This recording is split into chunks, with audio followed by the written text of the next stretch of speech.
It's summer and you need some new designs for your clothing brand. And I recently seen this blow up all over IG, but I saw that design was stolen off Pinterest. Today I'll show you guys exactly how to make a similar design yourself. You can either use Procreate or Photoshop for the first part of this process, as the main thing you'll be doing is drawing. There's no major effects. Now, the style of tee is called freaknique, and I've seen variations of this throughout the years, most notably Vertebrae, Filthy, which I think did it the best, and Cortez, who took it into their own context with UK's Carnival. Let's get locked in. To begin, open up your Photoshop document. I'm going for a more traditional tee, so the dimensions is going to be 3000 by 4000 pixels and a resolution of 300 dpi. If you want a more boxy fit, feel free to adjust this to 3000 to 3500 pixels. Now, the first document will be all the references that we're using for this project, and it's based on that freaknique sort of style. Now, the first thing we'll draw is our main focal piece, and that's always a car regarding these freaknique style tees. Now, to keep in line with where freaknique originated from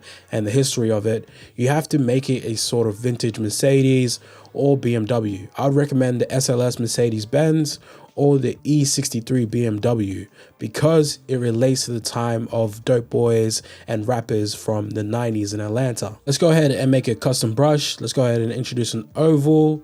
And once we get that, let's go ahead and fill that layer in with black. And now let's select that by holding Option and clicking our layer. And then in help, go ahead and search up define brush and then press OK. Let's go ahead and add a new artboard on top of the BMW and then drop down the opacity of the BMW all the way down. And now you're basically ready to start tracing. I'm going to be using a drawing tablet because one, it gives you pressure sensitivity / emulating a more paper drawn effect, and it's just generally good for your hand. If you're drawing this with a mouse, this is going to be a struggle. If you're on iPad / Procreate, this is going to be a breeze. Now, these are going to be the settings for my brush while I'm tracing things like cars, because the opacity is going to be set to 100%, flow 100%, and the smoothing around 78%. So it gives me a bit of a more steady stroke when I'm drawing on this drawing tablet. One thing I want to point out is don't focus too much on the detail. When you see the freaknique references in terms of the t-shirts, the details can be very high density and sometimes they can be very low fidelity depending on what sort of design / style you're going for. Take as much time as you need, but for me personally, I'm not worrying about all the crazy little details. To make the artwork look a bit more traditional in terms of cartoon, I'm going to go with 2 different widths when I'm drawing. So I'm going to be using a 9 for all the heavy details like the wheels and everything large, and then for the smaller details I'm going to be using a 5. All in all, take your time, don't rush anything. This took about 20 minutes in real time just to get to this point alone. Now, I want to talk about one thing, which is going to be the hardest thing. It's going to be sourcing the people for this artwork. Obviously, with these freaknique sort of designs, you have typically women in bikinis / I guess shorter clothes, because that was the sort of event freaknique was. Now, the way I go about sourcing these images, I just cannot show here on YouTube, but there's a lot of different topics like clubs you can search up and dances that women do at these events. I think I just searched up general like fashion one pieces for women and like went on AliExpress and found a bunch of images based on this, so I could give you guys a more tame version of the sort of freaknique sort of graphics, you know. And I went with this outfit that I seen, like this one piece club outfit, and I'm going to go ahead and trace this lady. Obviously, try to be as detailed as possible when it comes to humans, but don't focus too much, because when you look at the references from the other freaknique graphics, the faces look botched, the hands look botched, so don't kill yourself over making sure it looks nice. If you want to make your life a bit easier, you could generate these images via AI or something like that, because no one likes to see themselves in a t-shirt if they didn't consent to it. So try to introduce things that make the person look different in your drawing. You know, just things that make the design look a bit more hand-drawn rather than completely traced. Once you're done with your drawing, I want you to go ahead and make a duplicate. That's in case you make any mistakes or want to go back later and use this image in a different drawing. One, because we're also scaling this in Photoshop. Once you're happy with placement, go ahead and add a mask to that layer and get just a round brush at a decent size and go in with a black brush on that mask to remove any sections that you don't want overlapping. Obviously you could erase this, but again, if you want to go back and you haven't made a duplicate, this is going to be very hard because you're gonna have to redraw it. Repeat this multiple times for multiple people / objects that you want to add into the scene based around this car. If you want to add males, you can go ahead and add males to this, but just for the sake of this tutorial, I'm just going to focus on the ladies. Now, I had to keep centering myself when I did do this artwork because, you know, like I said, I can't show the references on YouTube. But anyway, once you're happy with it, we're going to go ahead and start painting this. I want you to go ahead and group all your drawings together and convert those into a smart object. Then I want you to make a duplicate of that smart object. So basically you have 2 line layers. Now the bottom line layer is where we're going to be putting in our fill. I'm going to go ahead and get a quick sample of this skin tone, and then I'm going to use my paint bucket tool with these settings on there. Ensure your anti-alias tool is checked when you're using the paint bucket to ensure that you don't have any jagged edges like this. Now your goal is to essentially do a rough fill on that bottom layer, and then we'll go in with another layer on top of that, or that bottom layer, and fill in any details, any cracks that our paint bucket missed out, because everyone knows the paint bucket tool isn't as good when it comes to filling in drawings. Exhibit A is when you're filling things in with like a darkish brown. Don't fill it in with like a solid black, because your drawing layer will get that and group it with the actual layer of drawing. So in order to make it contagious just on the layer, avoid using colors like a solid black, and avoid touching the lines when you're clicking to fill things in, and keep the tones similar within the graphic. You should be up to this stage. Once you're up to this stage, it's time to go in and make any final details to color in any missing spots that our paint bucket missed out. So I'm going to be using the waving water brushes for this, and I'm going to go ahead and adjust the actual brush settings just so I can have a bit of a cooler effect. So things like the smoothing is going to be completely off now, and the flow, I'm going to set it to around 41 because I wanted it to look like it's a paint wash on top with like a paintbrush that's running out of ink, sort of, you know. But firstly, let's go ahead and fill in any of these cracks that we missed out on. And now we're going to go ahead and shade the graphic just like this with that brush. Again, I've dropped down the flow, and I'm using a drawing tablet and slowly just dragging my pen over the drawing tablet to get this sort of effect. Again, I'm also using the waving water brush set, which you can find just on Google if you search it up. But yes, the goal here is to add in details that we're missing and just make the overall drawing have a bit more personality and make it look a little bit less digitized. Once you're happy with it, go ahead and add a new layer on top, and then start adding details here and there to, again, make your graphic look a bit cooler. I've been taking references off Pinterest on like different ways people are doing digital art. So I'm going ahead and going through and trying to, I guess, recreate some of those looks and maybe add a bit of my own personality towards this graphic. And I just want the graphic to look a bit more messy. I don't want it to look super clean because I want this sort of vintage airbrush digital sort of look. I had seen this design on Pinterest, and I really like the way that they do the little details using a white pen on the very top. And I've done that in the iPad video, so we're going to go ahead and do it here. We're going to go ahead and just add little details like stars, love hearts, triangles, etc. And even add a bit of scratch marks here and there just to give a bit more personality to the artwork.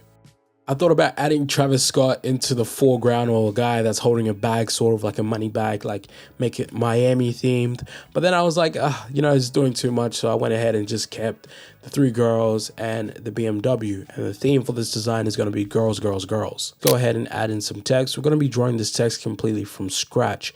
I'm going to be using the top brush on the waving water set, which is a bit like pressure sensitive, so you can do different curves and different adjustments. But the one thing, the spacing on the actual brush isn't that good, so I want to go ahead and make that adjustment. So the first thing we want to do is open the brush settings, and you see the spacing here. Let's drop this all the way down, and now you get a smooth, consistent line no matter what you do. We're not taking ourselves too seriously, so I'm not going to go ahead and draft anything. I'm just going to go ahead and just raw dog girls, girls, girls.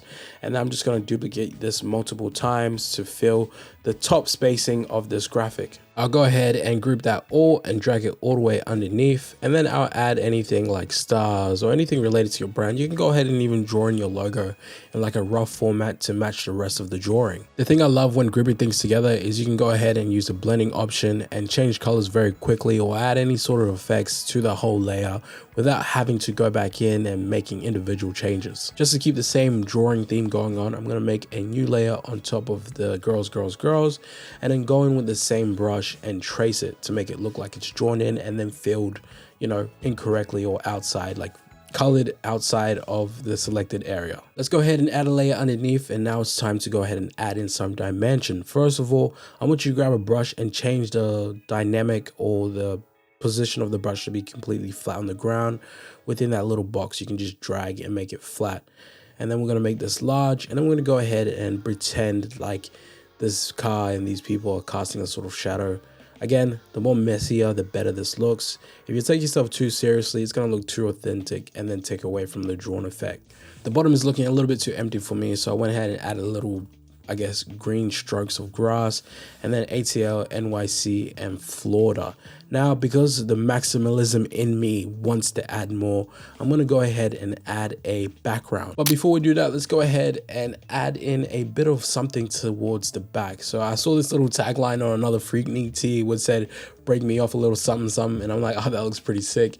So I went ahead and made a little bounding box on Illustrator, grabbed the quick bloxy font, and then I ungrouped everything once I created an outline of it.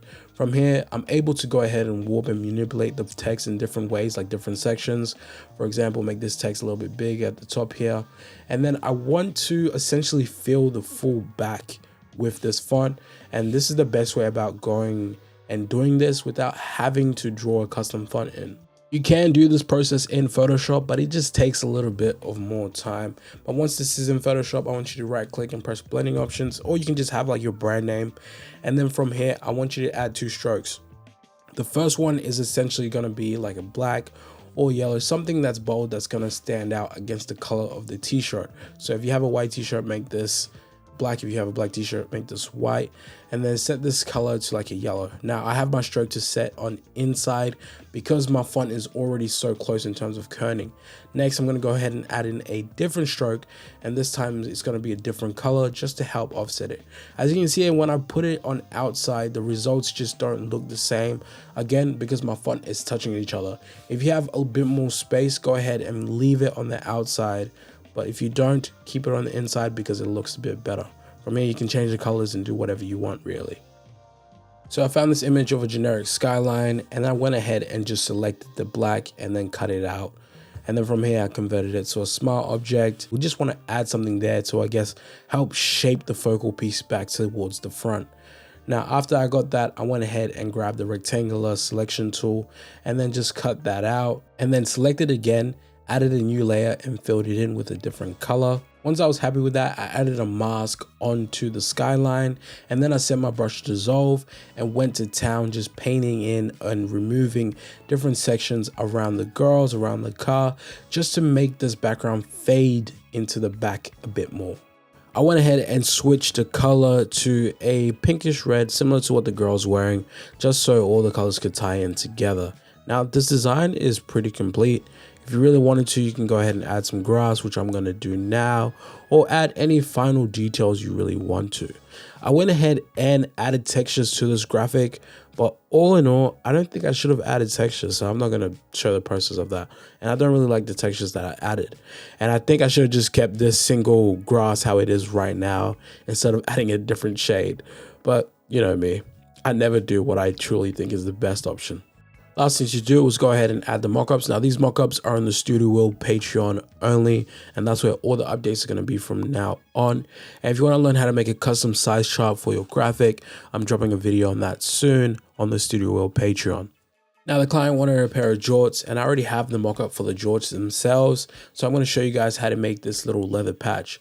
First you want to do is introduce a rectangle that's referenced off a patch or any sort of patch that you want, and then you can go ahead and offset that rectangle by around 50 because I'm doing this on such a large scale. From there, I want you to press the stroke and make sure the dashed line is checked, and then set that to a different color like a white or anything like that. Now this is going to be the bounding box for your graphic / the placement of where you really want things. Obviously these leather patches can be any size, any shape that you really want, depending on how much money you're willing to spend on manufacturing, but I like to just get the Levi's ones because most manufacturers have this size in hand. Once we have our shape, let's go ahead and start making our graphics. Start by introducing your brand name / text. Now the font I'm going to be using today is called Ballpark Weiner, and I really like the vintage sort of look that it has, and I want to take homage from the Levi's one, but I want to make it our own. Using the rectangle shape tool, I'm just going to go ahead and box this into different sections.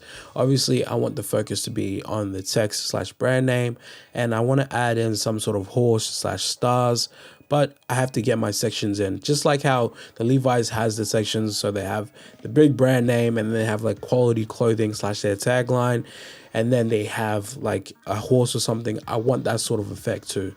I found this image of a horse. I'm going to go ahead and trace this using a mouse. I'm not even using a drawing tablet this time.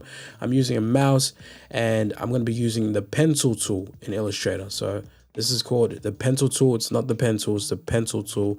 And it allows you to grab and draw really detailed stuff within Illustrator without having to like go back and making adjustments here and there.